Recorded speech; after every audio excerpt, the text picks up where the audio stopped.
pelajaran TPS Part 2. Untuk soal pertama, ketidaksamaan daerah inersir representasi himpunan penyelesaiannya adalah, nah ini gampang aja, kita tinggal nyilang 3 ke X, 5 ke Y, berarti pertidaksamaannya adalah 3X tambah 5Y, tandanya kita nggak tahu. Kemudian untuk hasil di sini adalah 3 kali 5. Berarti 3X tambah 5Y sama titik 15. Nah, untuk tanda sebenarnya ini kan kalau ke bawah tandanya kecil. Oh ya, catatan di sini harus diingat putus-putus berarti tidak pakai tanda sama ya. Nah, cara mengujinya titik 0,0 terarsir, maka substitusikan 0. 3 kali 0 tambah 5 kali 0, 15. Pernyataannya karena 0 diarsir harus benar adalah kecil. Maka jawabannya adalah 3X tambah 5Y kecil dari 15. 0 kecil 15 benar ya. Nah, disederhanakan, pindah ruas saja. Jadi jawabannya adalah A. Nah, soal kedua UTBK 2-nya soal sama tetapi perbedaannya di sini 0,0 tidak diarsir dan garisnya tidak putus-putus. Berarti penyusunannya min 3 di X berarti silang dengan Y. Pokoknya dia disilang gitu, min 4 di Y. Oh, salah ya. Min 4 kan disungguh Y berarti jadinya min 4X kurang 3Y titik-titik kalikan min 4 kali min 3. 12 ya. Ini min 4X kurang 3Y. Uji 0,0. Pernyataan harus 0,0 tidak diarsir, berarti pernyataan harus salah. Agar salah, maka tanda yang cocok nanti apa? Oh ya, ini 0. Ini 12. Ini min 4 kali 0 kurang 3 kali 0, 0 ya. 0 dengan 12, agar salah, maka tandanya harus besar. Hati-hati, di sini bukan garis putus-putus, maka pakai tanda sama. Jadi jawabannya adalah min 4X kurang 3Y besar sama 12. Sepertinya di sini tidak ada negatif, kita kali negatif semuanya. Negatif 1, maka jadinya 4X tambah 3Y kecil sama 12. Karena mengalikan negatif berubah tanda. 4X tambah 3Y kurang 12 kecil sama 0. Jawabannya adalah C. Oke, di sini salah ya, ini ada min. Berarti pindah ruas jadi plus. Jawabannya adalah 4X tambah 3Y D. Oke. Soal ketiga, operasi bulat titik di tengahnya pada himpunan bilangan bulat didefinisikan dengan aturan A bulat B, artinya B dikali dalam kurung B kurang A tambah 4. Nah, yang ditanya adalah nilai dari 2 bulat dalam kurung 3 bulat 3. Sama dengan aturan Kukabatagu, kita kerjakan yang kurungnya dulu.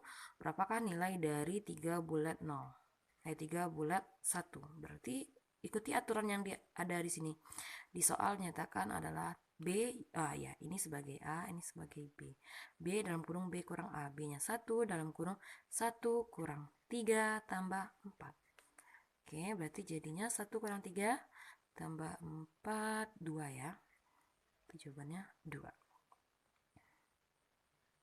Oke, setelah itu ketemulah. Ini berarti hasilnya adalah 2. 2 bulat 2 adalah 2 dalam kurung 2 kurang 2 tambah 4. Jadi jadinya 2 kali 4, 8. Soal keempat, perhatikan gambar berikut. Di sini dikatakan AE sejajar dengan CD. Kita kasih lambang dulu sejajar. Seperti pada gambar, berarti garis sejajar AE dan CD dipotong oleh garis AD dan garis EC ya. Titik B merupakan titik potong antara garis AD dan EC. Nih.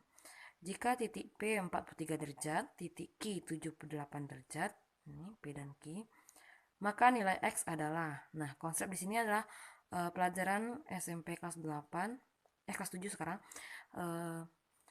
garis sejajar yang dipotong oleh sebuah garis. Nah, kalau digambarkan seperti ini. Di sini sudut yang berada di sini sama dengan ini ya. Ini artinya dalam berseberangan. Ini sama dengan ini. Oke. Nah, kita bisa tahu bahwa sudut P ini sama dengan P di sini nanti ya. Nah, ini ya garis transversalnya, berarti P akan sama dengan Q yang ini di sini. Oke, maka sudut X yang ditanyakan kita bisa cari nanti terlebih dahulu. Kita cari sudut yang Nah, berarti kita bisa gunakan konsep sudut luar segitiga. Begini maksudnya.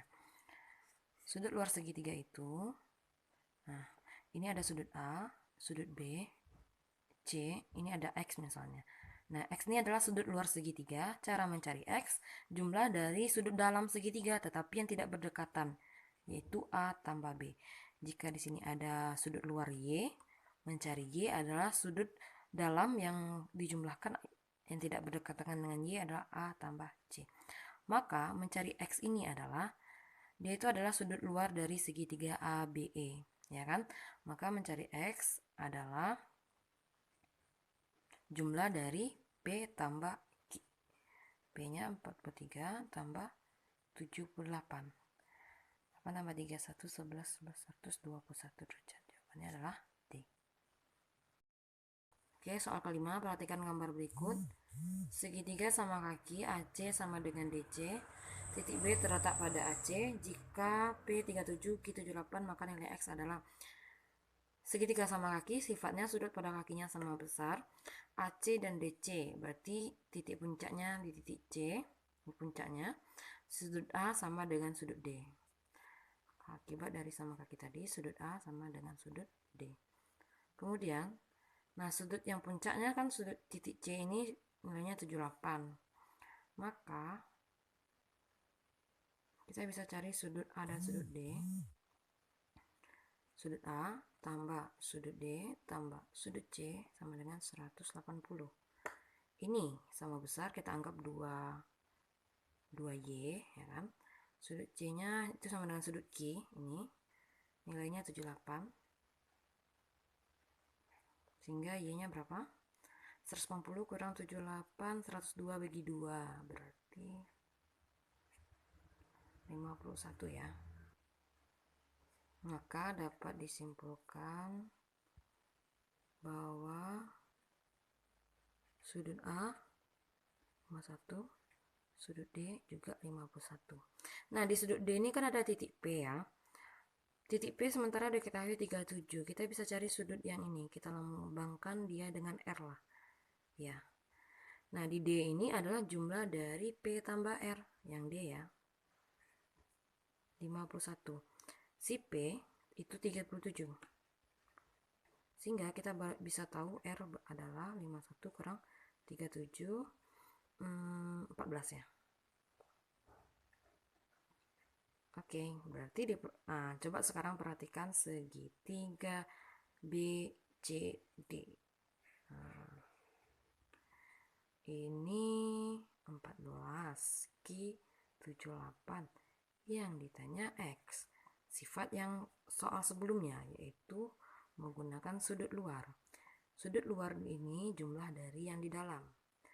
14 tambah 78. Berarti jawabannya 191.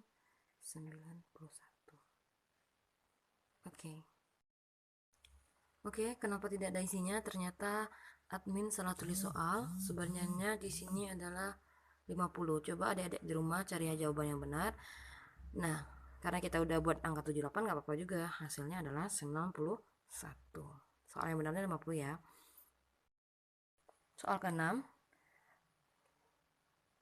Pada persegi ABCD, AE sama dengan EF, kita langsung tandai, sama dengan FB, sama dengan AG, sama dengan GH, sama dengan HD. Berarti satu garis AB ini dibagi 3, dan ini juga. Karena persegi berarti otomatis ini sama panjang ya, AB sama AD. Oke, berarti kemudian EK dan FL tegak lurus, FK dan F tegak lurus terhadap AB. Benar. Ini siku-siku berarti. Oke, GK dan HL tegak lurus pada D, ini penting. GK dan HL tegak lurus, berarti ini udah jelas bahwa kotak kecilnya adalah persegi juga. Persegi, ini kotak ini juga persegi. Dengan mudahnya kita akan bisa mencari rasio antara luas daerah tidak diarsir dengan daerah yang diarsir.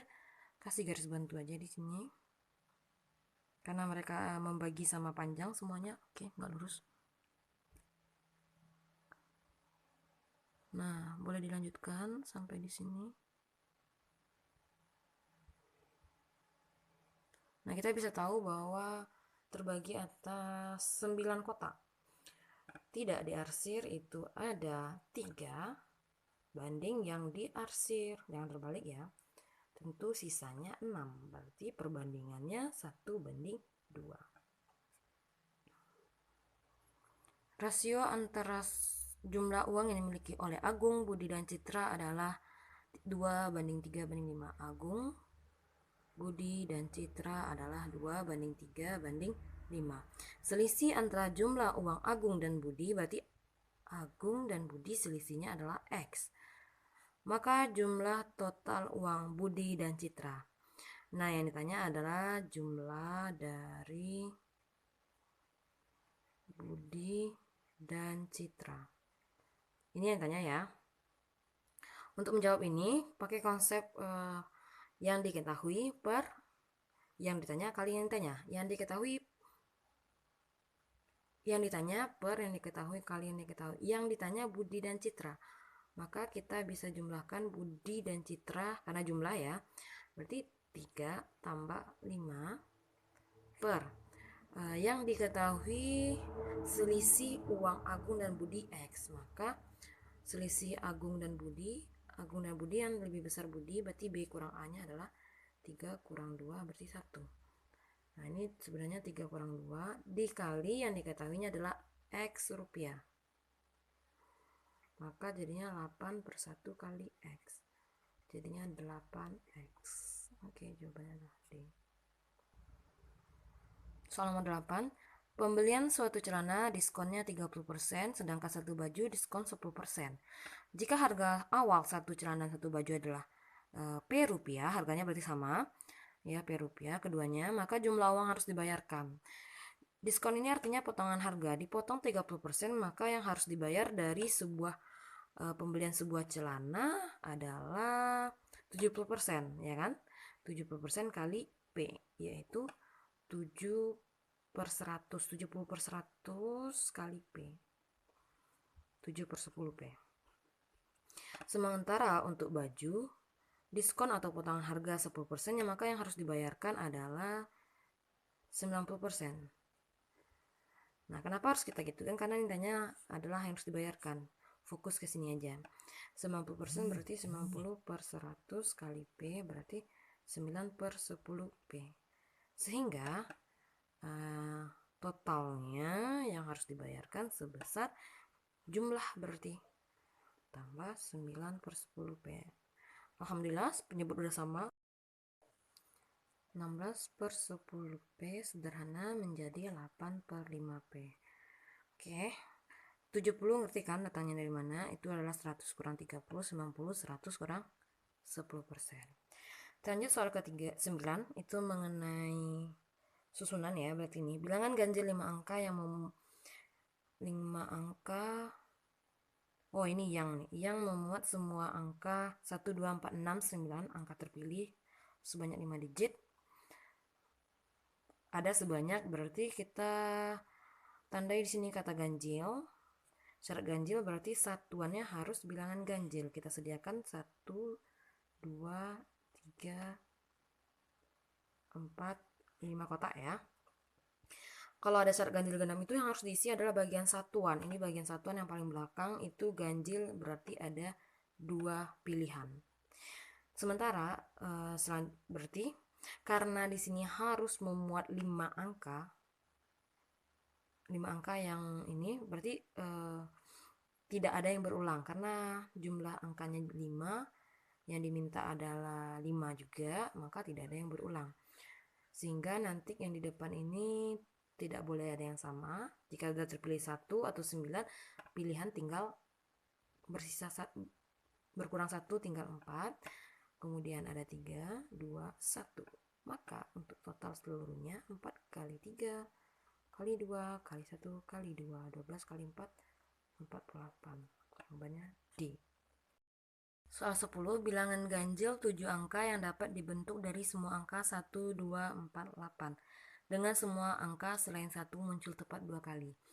Nah, sama kayak tadi, bilangan ganjil berarti digit terakhir udah pasti angka 1. Soal menginginkan menyusun 7 angka, sementara angka yang tersisa yaitu angka 1, 2, 4, 8. 1 udah terisi di bagian satuan karena syarat ganjil.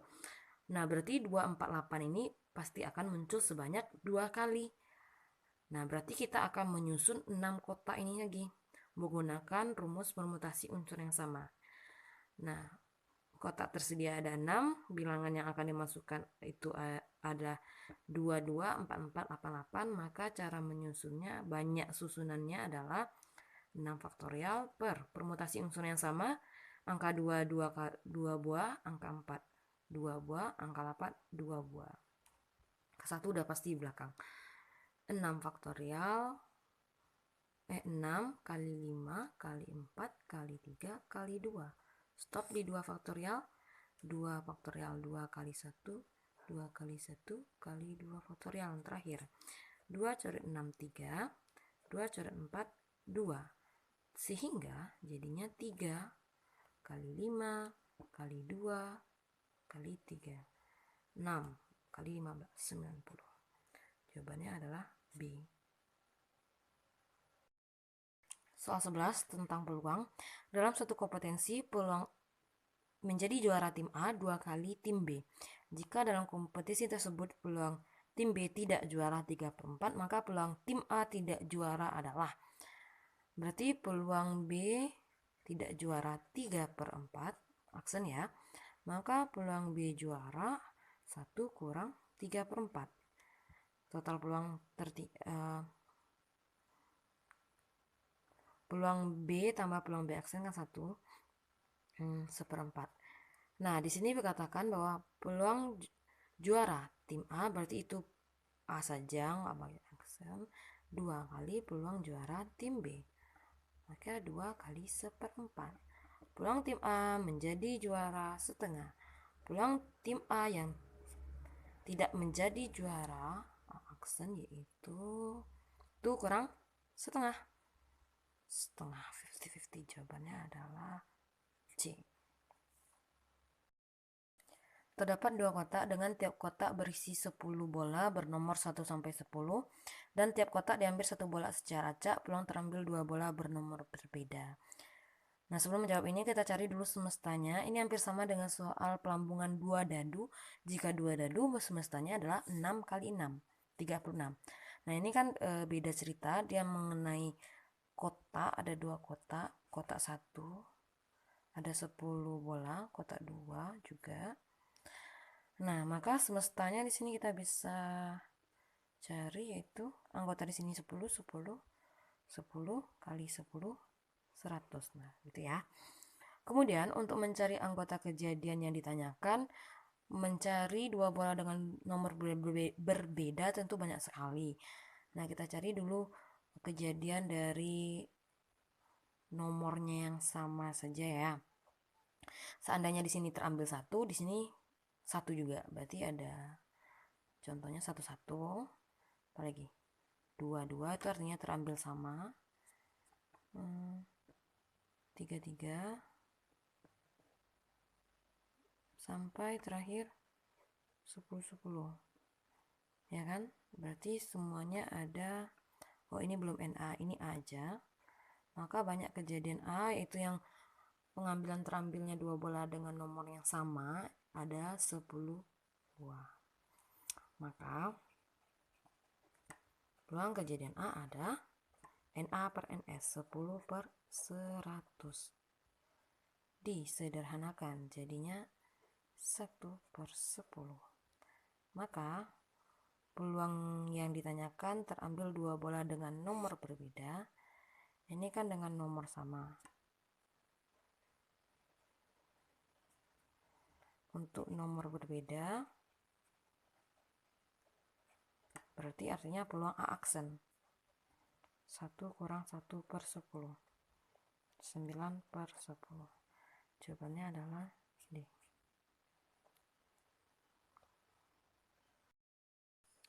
Oke, cukup sekian. Terima kasih. Semoga mengerti.